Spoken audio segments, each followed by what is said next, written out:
أعوذ بالله من الشيطان الرجيم بسم الله الرحمن الرحيم الحمد لله رب العالمين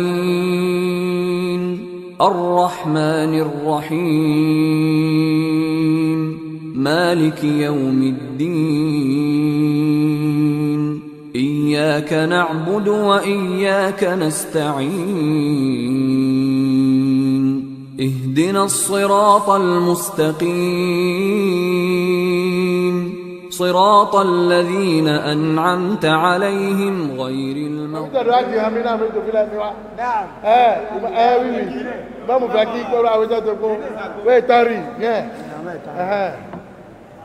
Voilà, question numéro 11.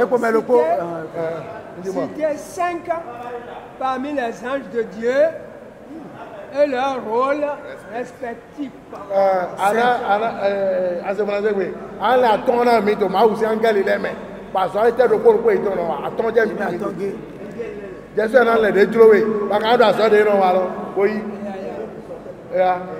Numéro 12. Quel est le plus grand verset du Coran? Le plus grand verset du Coran. Numéro 14. Numéro 13. 13. Quelle est la toute première créature de Dieu? Quelle est la toute première créature de Dieu?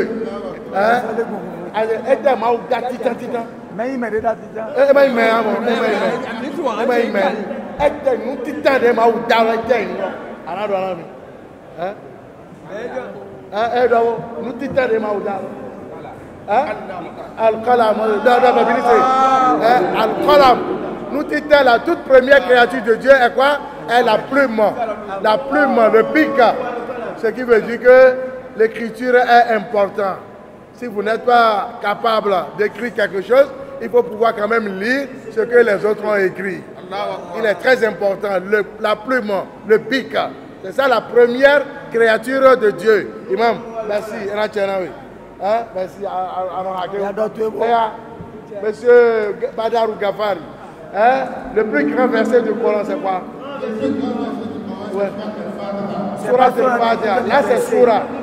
Surah. Là, tu as dit Surah. Maintenant, on parle de verset. Verset, c'est Aya. Aya. Aya, to nagbara ju gbogbo aya lọ nínú Al-Quran. Tó gùn jù kan, tó nagbara. Tó gùn jù, tó ní agbára jù lọ ní gbogbo aya. Ṣé ní pé àǹfààní wà nínú gàdá ń ṣe? Ẹ bá mọ̀ tẹ́lẹ̀ ẹ mọ̀ lẹ́yìn ẹ̀sìn nígbàgbé láíláí. Nípa sọ fún ní sẹ́ ẹ mọ̀ o. Aya tó tóbi ju gbogbo aya lọ. Aya tó kùrù sí ẹgẹjì gbọ́. Ẹgẹjì gbọ́.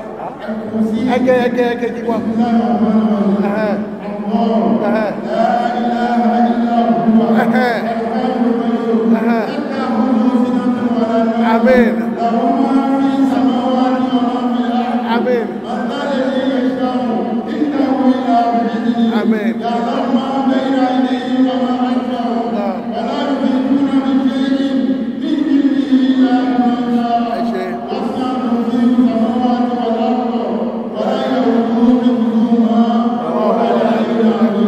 Merci beaucoup. Elle est pas belle, elle est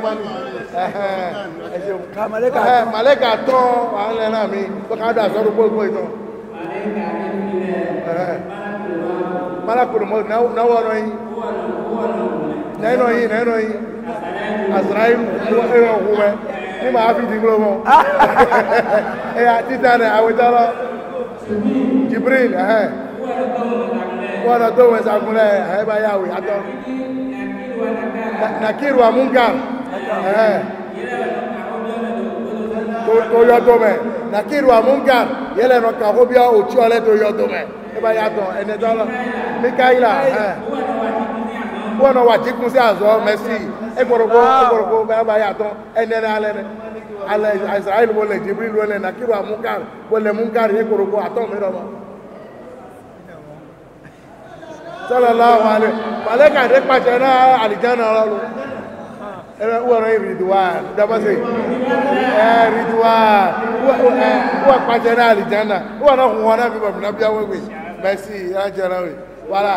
Imam Latif ou Mifliso. Kodo Agosu Jago.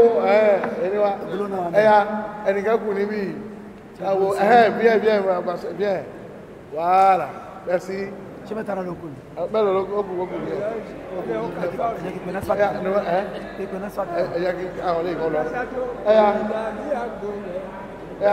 Numéro 14. Oui. Quelles sont les mosquées sacrées de la terre? Quelles sont les mosquées sacrées de la terre? Masalasi Taï, Masalasi sacré Sisi, le Todo Aïbadi Fibi. Eh bien, bien, mon, vous avez compris la dit. Eh bien,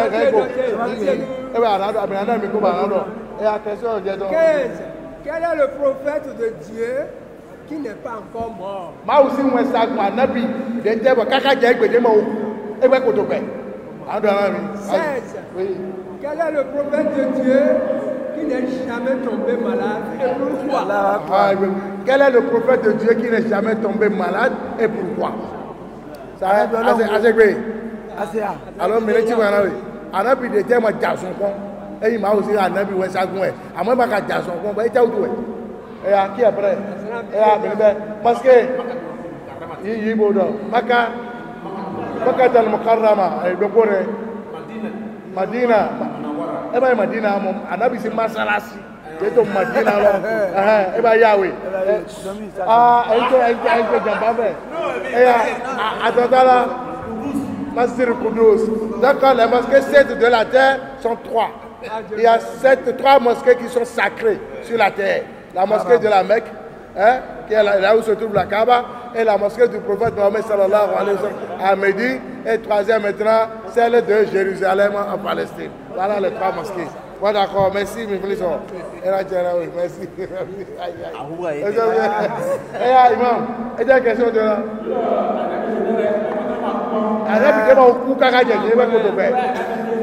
Anabi Jésus Christ, Anabi Isa, Anabi Isa, Kotobe Kaka Jegbe, Amonoto Ete to Maogo. Amonoto Ete, Misamo, Mito Amon, Possession Yaka. Koto Amonoto, Timoto Drunk to Paradis, Emma Oku. Nakalo ko na wala ko agbe mefi ko ba wa agbe mu ko na wa ku be na di to gbe mefi bo me bi na do mo na je me ma o gbe toro mi don ko e d'accord Anabi Isa o ti je kini ko ti ku láyé yo si padà sí ilé ayé nbi báyìí now ẹ ṣe ya egbe ìwé wa kalẹ̀ Anabi de ma jazo kon wa Anabi de ma jazo kon wa Anabi de le prophète qui n'est jamais tombé malade et pourquoi on va t'aider. Si tu ne le sais pas, tu ne peux pas le savoir ici, là. Sauf quand tu le dis. Pardon? Vas-y. Idrissou, non. Le prophète qui n'est jamais tombé malade est le prophète Jésus, Issa. Toujours Jésus. Issa, Jésus, fils de Marie.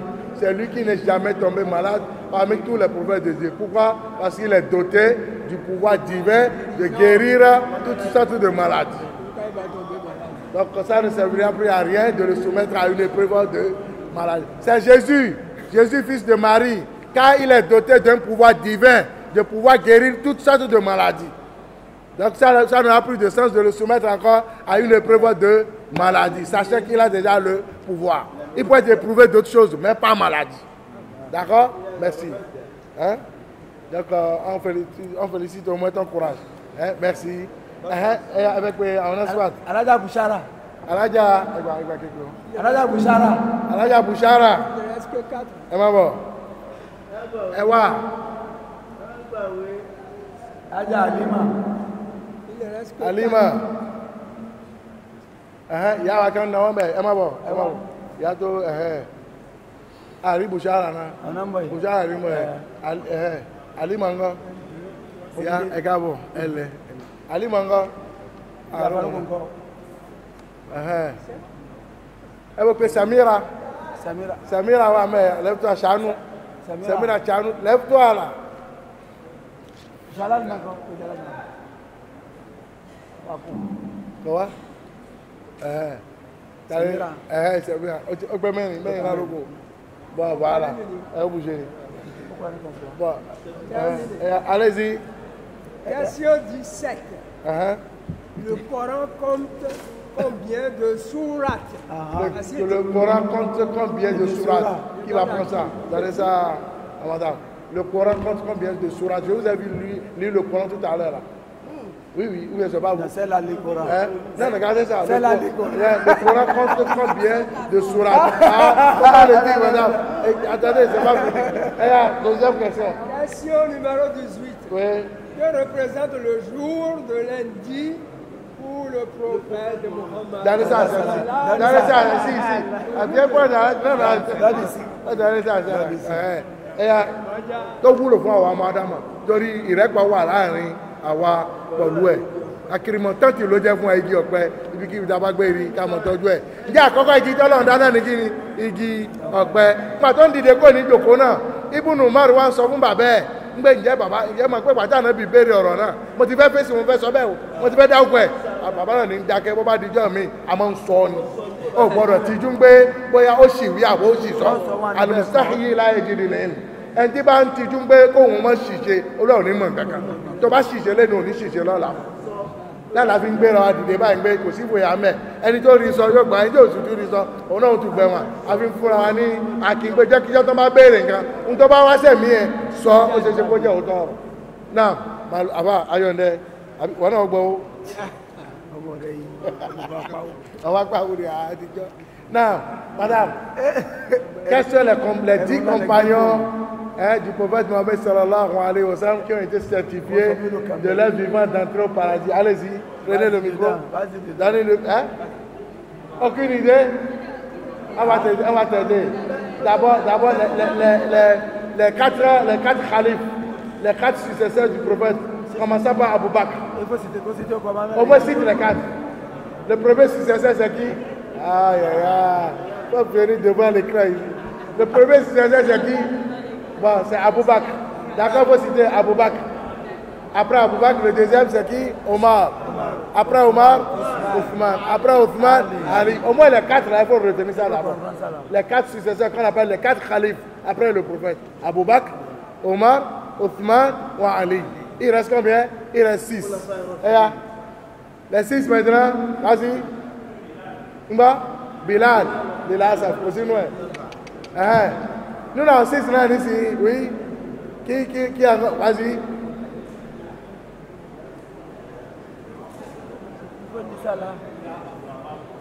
Abdurrahman bin Auf. Saad wa Saïd. Ubay bin Ka'b. Zubair bin al-Awwam. Ça va combien? C'est 5 ça? Ça c'est 4. Il y a Abdurrahman bin Auf.